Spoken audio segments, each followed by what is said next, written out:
Bismillahirrahmanirrahim. Assalamualaikum warahmatullahi wabarakatuh. Tugas video untuk mata kuliah resolusi konflik dan perdamaian pada program studi hubungan internasional Universitas Nahdlatul Ulama Kalimantan Timur semester 4, nama Damin, dengan nomor induk mahasiswa 230201009, dosen pengampu Ibu Sari Mulyani MA. Sejarah awal konflik eksternal mengenai Israel dan Palestina. Konflik Israel-Palestina sudah ada sejak lama, menjadi perhatian utama masyarakat internasional. Bahkan konflik antara kedua negara ini senantiasa dijadikan agen utama dalam sidang umum PBB.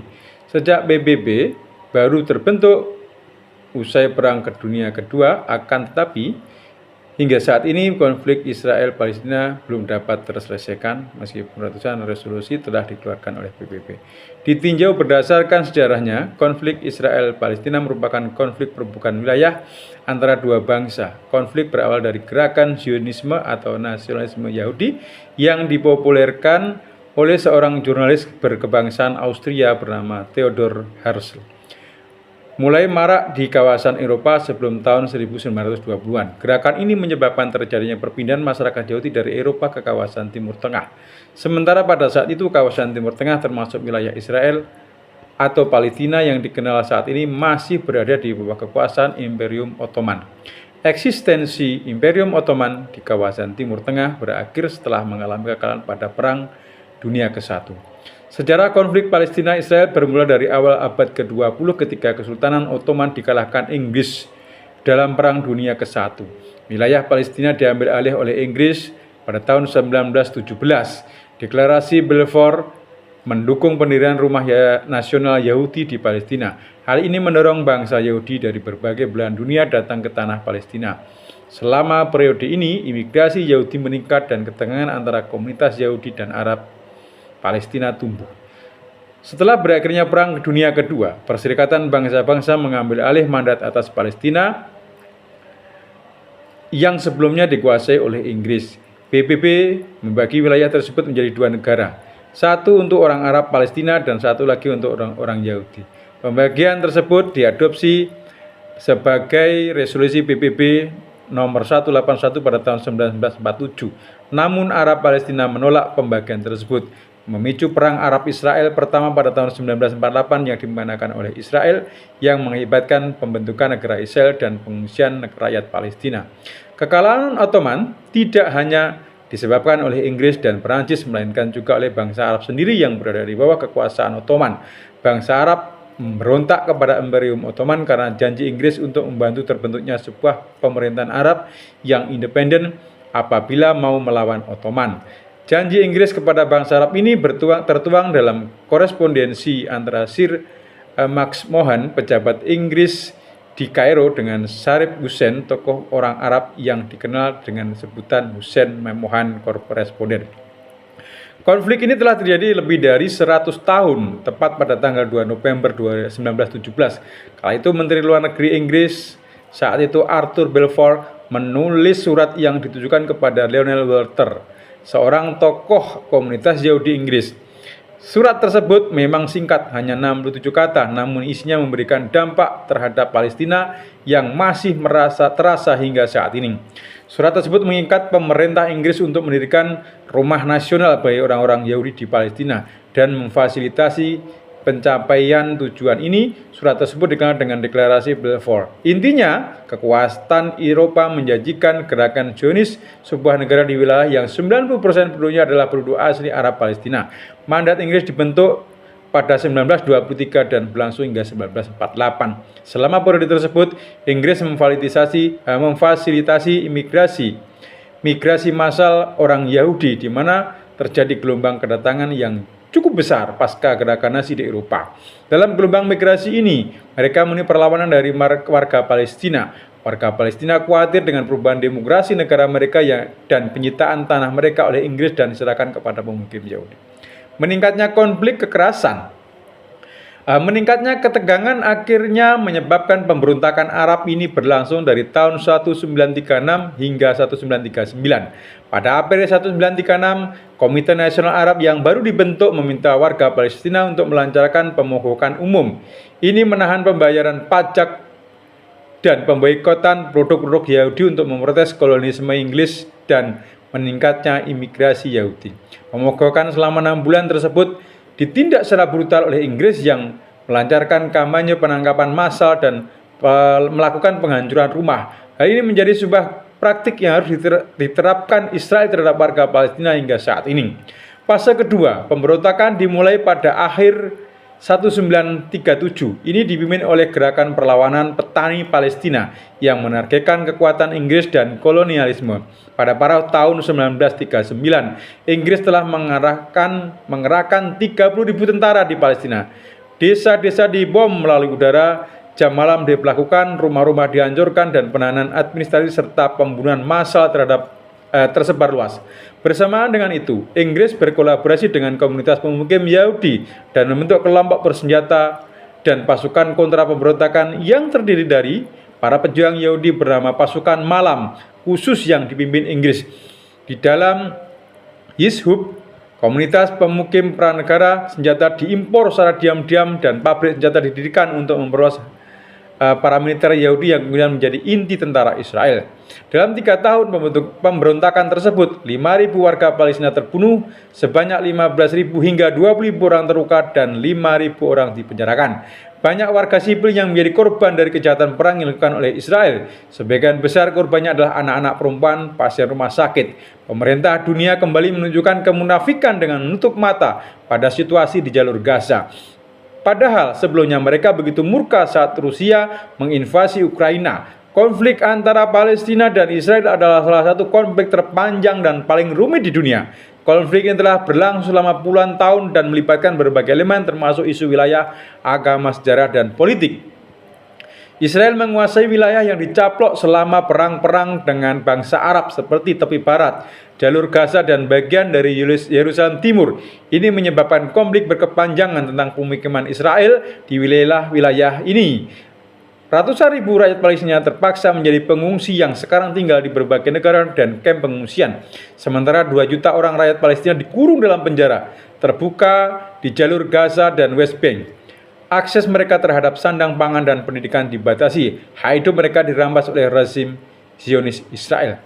Perjanjian gencatan senjata terbukti berumur pendek. Pemerintah Israel berulang kali dan Hamas menyetujui gencatan senjata yang berlaku efektif pada Januari yang terakhir ini, Januari 2025. Berdasarkan ketentuan gencatan senjata, Hamas mulai membebaskan sandera, sementara Israel membebaskan tahanan Palestina sebagai gantinya. Israel juga setuju untuk mengizinkan bantuan kemanusiaan masuk yang sebelumnya selalu diganggu oleh pasukan Israel.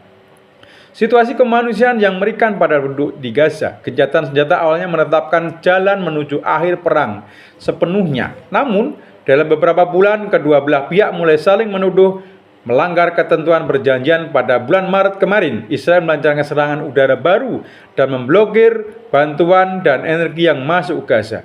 Dan pada bulan Mei meluncurkan operasi darat skala penuh dengan yang diperbarui. Sementara itu, upaya yang sedang berlangsung untuk memediasi perjanjian pertempuran Israel-Hamas masih terjadi konflik. Usaha penyelesaian konflik.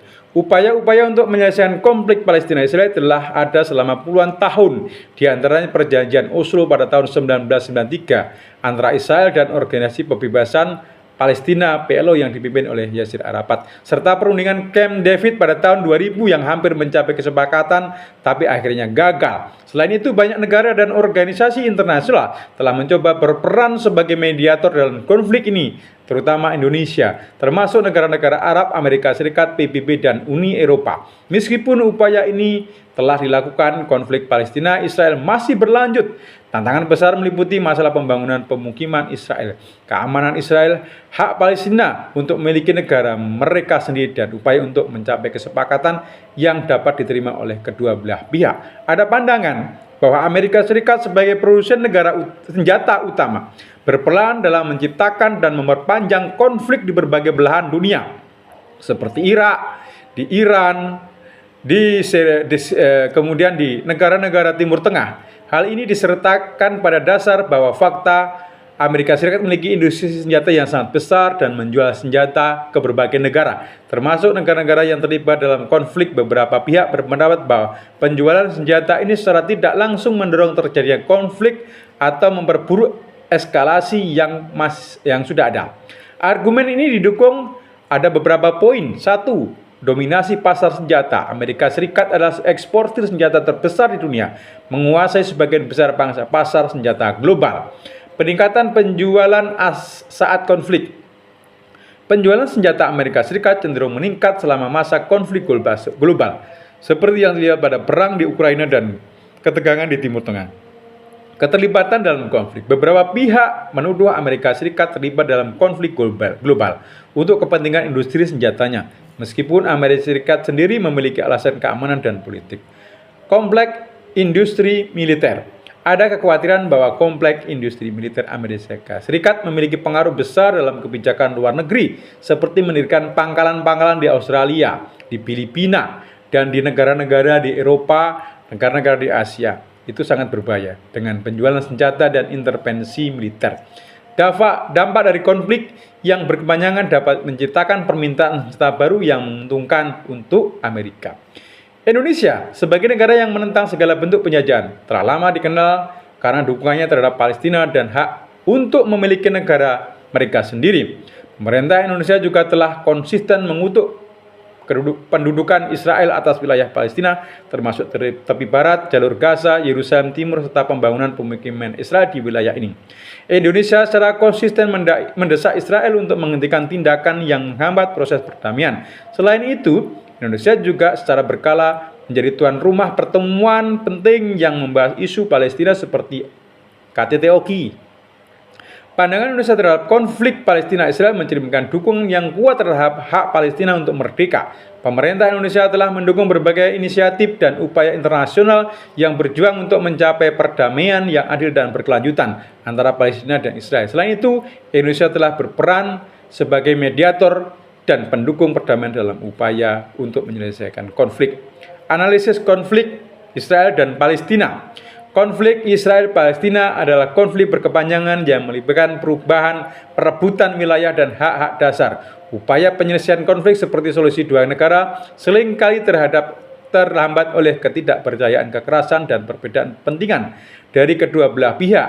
PBB dan negara-negara lain telah mencoba memediasi, namun belum ada solusi permanen yang tercapai.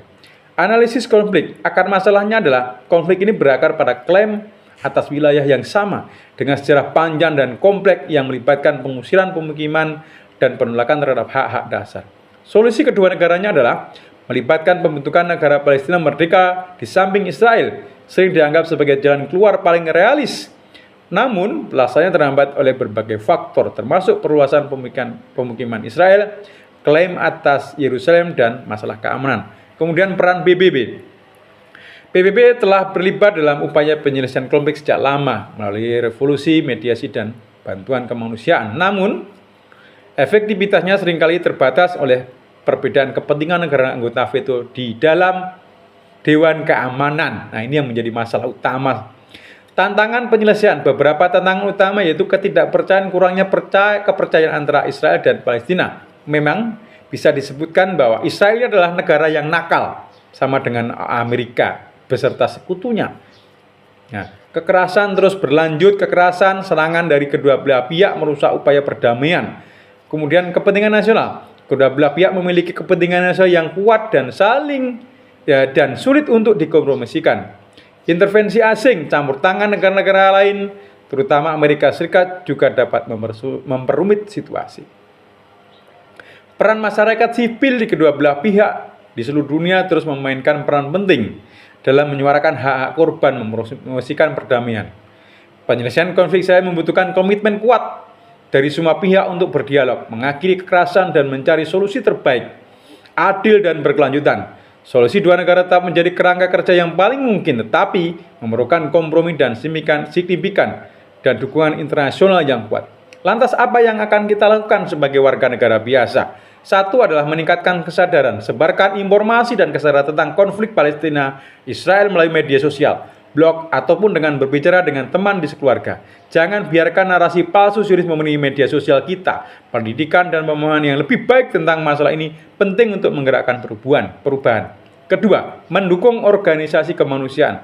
Banyak organisasi kemanusiaan dan amal yang bekerja membantu rakyat Palestina yang terdampak konflik. Sumbangan atau dukungan finansial kepada organisasi ini dapat membantu memberikan bantuan yang sangat dibutuhkan warga Palestina. Mengambil bagian dalam kampanye dan petisi. Banyak kelompok advokasi dan organisasi bekerja untuk menggalang dukungan dan tindakan melalui kampanye dan petisi online. Bergabung dengan kampanye semacam ini atau menandatangani petisi dapat memberikan dukungan tambahan kepada upaya perdamaian. Menghubungi perwakilan pemerintahan, mengirim surat dan menghubungi perwakilan pemerintah lokal atau nasional untuk menyampaikan keprihatinan tentang konflik Palestina-Israel dapat memberikan tekanan pada pemerintah yang mengambil tindakan lebih proaktif dalam mendukung perdamaian di kawasan tersebut. Kemudian 5 adalah boikot produk Israel. Beberapa aktivis mendukung boikot terhadap produk Israel sebagai cara untuk mengekspresikan ketidaksetujuan terhadap tindakan Zionis Israel. Ini adalah tindakan yang menimbulkan pro dan kontra serta perlu pertimbangan matang. Yang 6 adalah partisipasi dalam demonstrasi damai. Bergabung dalam demonstrasi damai dan aksi protes non-kekerasan dapat memengaruhi opini publik dan menunjukkan dukungan terhadap perdamaian di Palestina. Kemudian usaha untuk penyelesaian. Penyelesaian penting untuk diingat bahwa konflik Palestina-Israel adalah masalah yang sangat kompleks dan pendekatan yang dibutuhkan untuk menyelesaikannya adalah rumit. Dalam upaya untuk mendukung kemerdekaan Palestina dan mencapai perdamaian yang adil penting untuk berpegang pada prinsip-prinsip perdamaian, hak asasi manusia dan dialog konstruktif. Israel harus menghentikan segala bentuk kekerasan dan penindasan kepada rakyat Palestina. Negara-negara lain harus berani mengambil tindakan tegas dan menghukum Zionis Israel atas kejahatan terhadap kemanusiaan yang mereka lakukan. Bangsa Indonesia akan tetap teguh pada pendiriannya, mendukung perjuangan rakyat Palestina. Hingga suatu saat nanti kita bersama-sama sholat berjamaah di Masjid Al-Aqsa dengan aman dan tenang dalam kondisi Palestina yang telah merdeka. Terima kasih, matur suwun, kurang lebihnya mohon maaf. Assalamualaikum warahmatullahi wabarakatuh.